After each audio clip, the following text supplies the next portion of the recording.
Hello Chappets and welcome to Board Games Everybody Should ... It's been a while since I've said that, hasn't it really? Well anyway, my name's Barry and in this video, this is a video review of Splendor, but this is my special edition. And you'll also notice that I've abbreviated Board Games Everybody Should to Board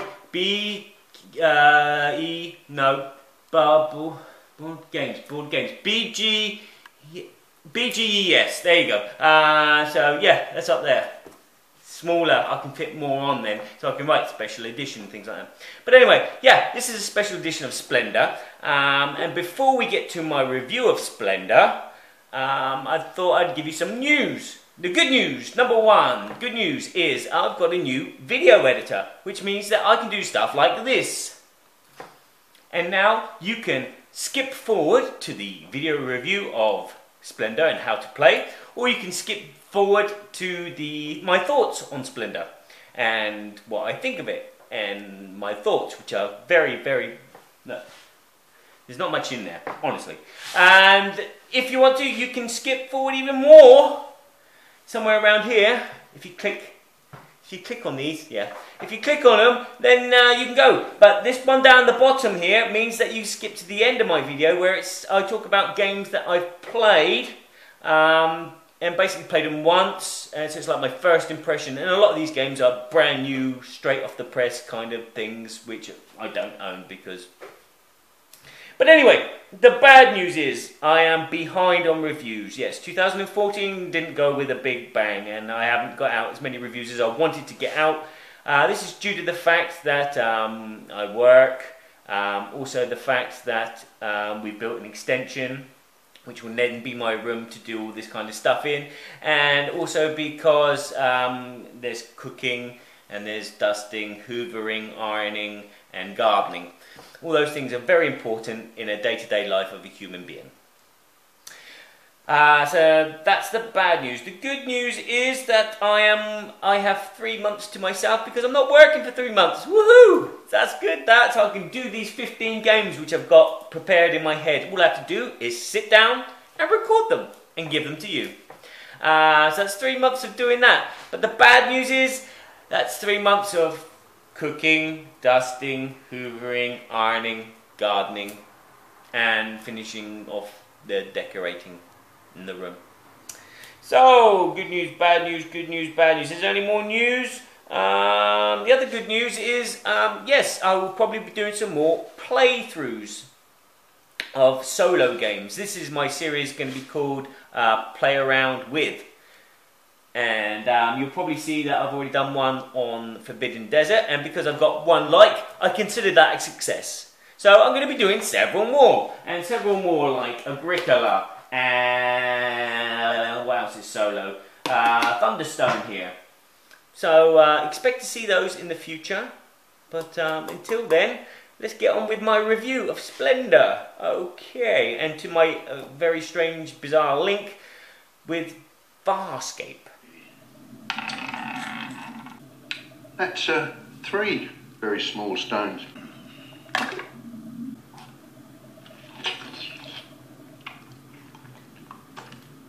Oh, splendid. No, Grinchlick, not splendid. Splendor.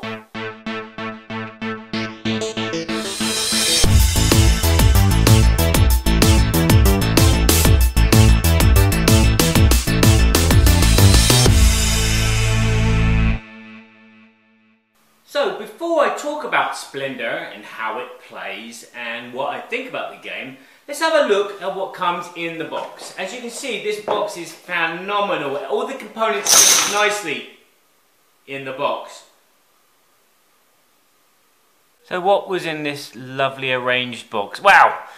There's these noble tiles. There's about 10 of those, and there's 40 different types of chips, from diamonds, rubies, emeralds, and onyx, and other ones. And there's some jokers.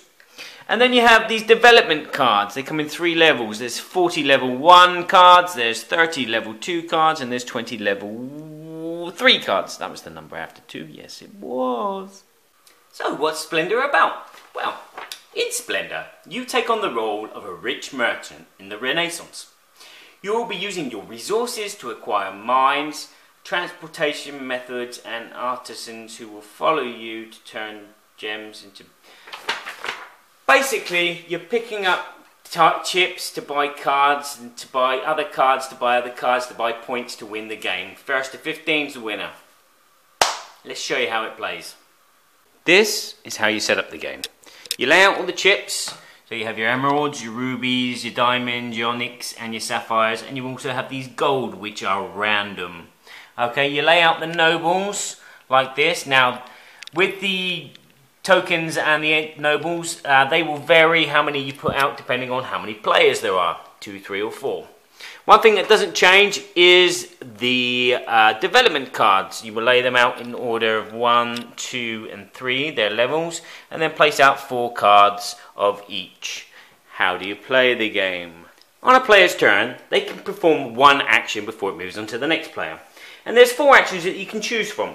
One of those actions is to take 3 gems of different colours. So, in my case, I'm taking a green, a red and a black. Okay?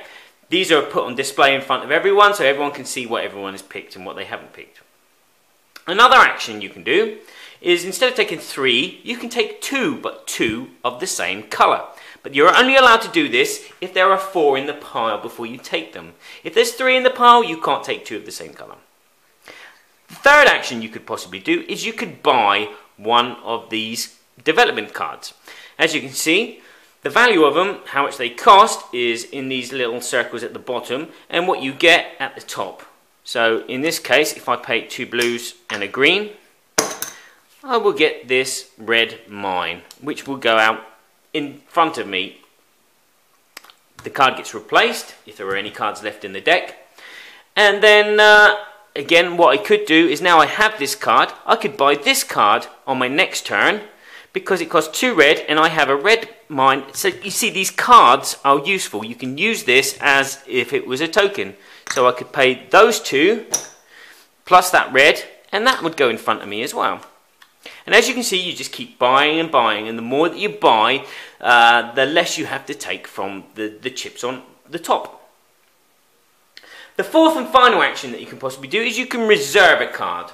Okay, because all this information is in front of everyone and everyone can see what they've got, you can kind of like figure out what card they're going to buy next. So what you can do is you can reserve a card, which means you take it into your hand. And when you take it into your hand, you take a gold as well, which is a joker which can be used as any colour later on. You can have 3 of these cards in your hand maximum. And in regards to how many chips you can have in front of you, you can have a maximum of 10. If it comes to your turn and you have to pick some, you can discard some to make your maximum hand size of 10. Well, it's not hand size, it's whatever's in front of you. So that's how it keeps going. As you can see, some of these cards have more than just their gem on it.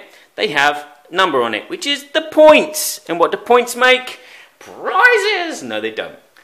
Another way to get points is to attract the attention of nobles. Now, how do you do this? Well, basically, these numbers on the cards represent the cards that you're actually buying. So, for this gentleman, I'd have to have 3 black cards, 3 red cards, and 3 white cards, and then he would go on my side and give me 3 points. So, in case of this gentleman here, I'd need 4 blues and 4 greens, and those 3 points are mine. So the game will keep going and going round, and you'll be building up a machine, getting more and more cards and more gems to buy more and more cards and more gems to get points. And when someone arrives having about 15 points worth of points in cards and in tiles, the game has come to an end. Now, not exactly. If you're the start player, and you get 15 points, everyone else gets a turn until it comes back to you. So everyone has had the same amount of turns. Then you count your points and find out who is actually the winner. Highest score wins. Unless it's a draw. And then if it's a draw, it's the person with the least cards in front of them that wins. That's the one. You see that? I was reading that, and that was in Reglas. Is that Spaniel? Spain. Yeah.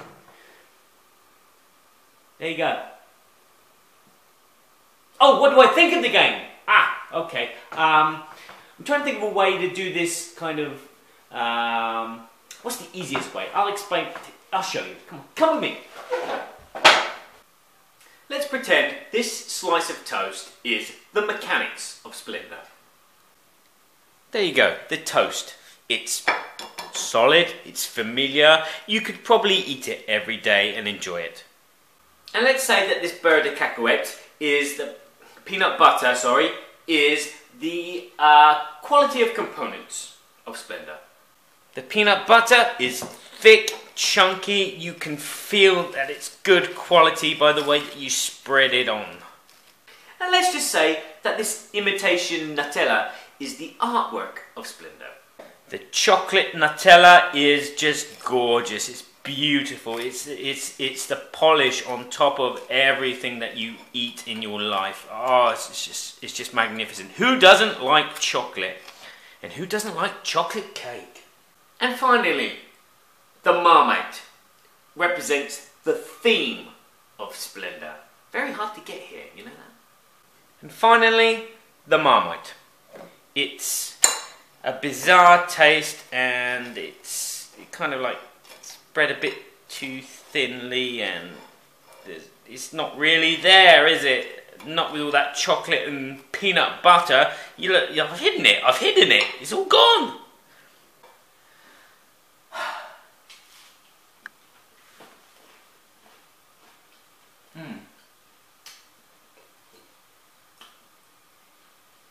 Nice.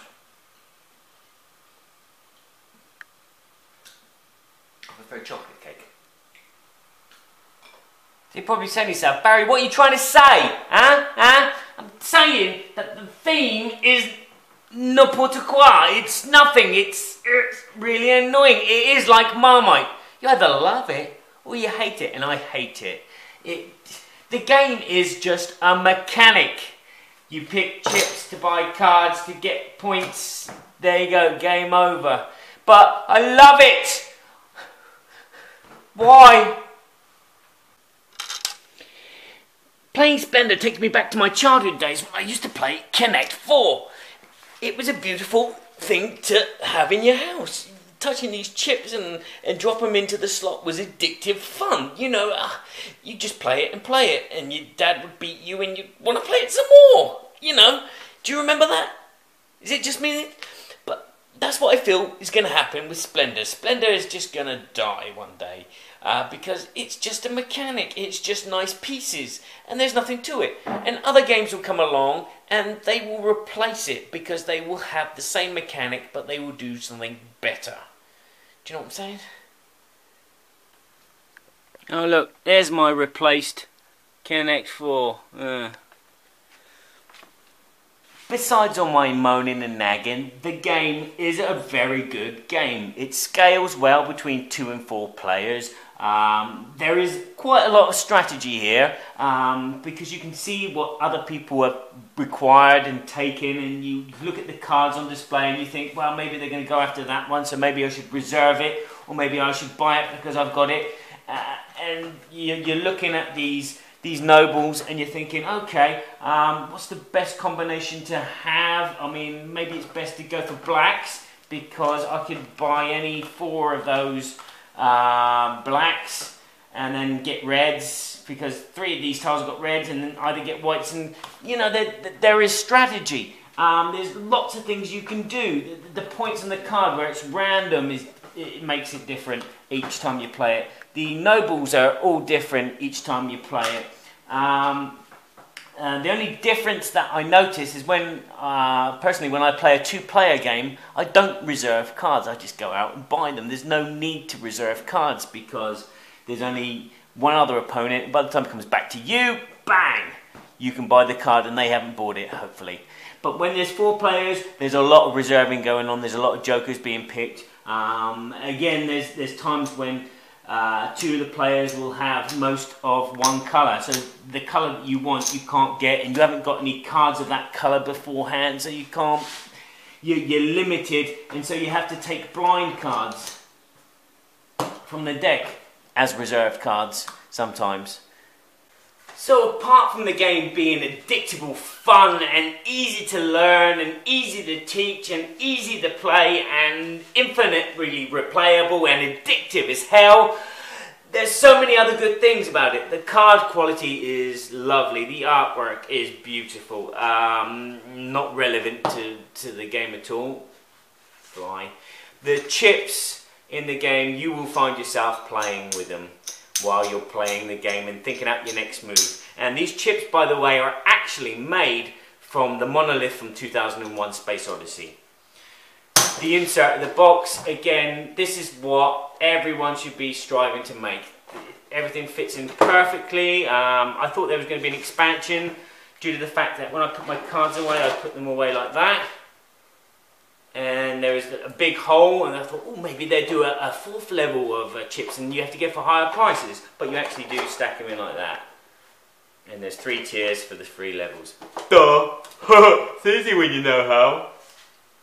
And the other little tip of the hat from me is all the rule books which come in the game, which is very useful for me because I live in France, I speak English, so I can play the game when my family come over from England and I can teach them rules and I know the words and everything, and this 2-page booklet which is really well written. And then when I'm playing with the friends and family here in France, I look at la règle de jeu and I can do the same again, and if there's a word which I know in English but don't know in French, I can translate it with that. Tip of the hat. More games should come with multilingual books, rules. Yes.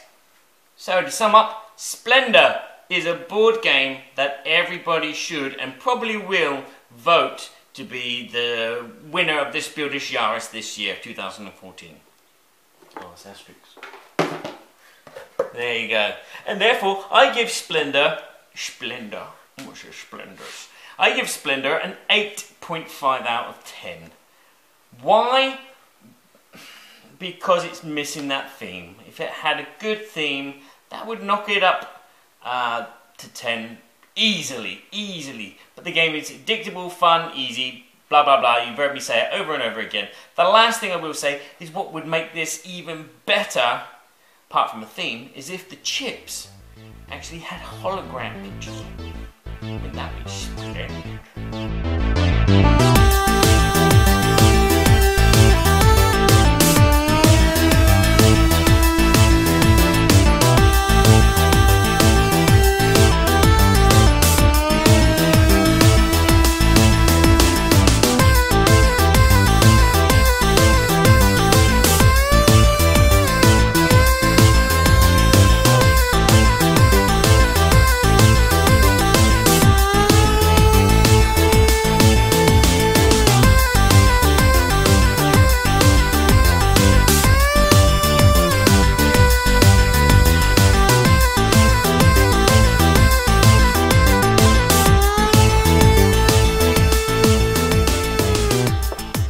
Okay, so what games have I been playing recently? Well, I'd like to take this opportunity to talk about 2 games which came out in 2013. Both of them are very short, quick playing games which you can play with all your family, which is a great thing. The first one I want to talk about is Armadora. Now, Armadora is a small box, very small box, and it plays up to 4 players. And basically, each player will choose a role. A fantasy role, so there'll be wizards and there'll be barbarians, orcs and dwarfs.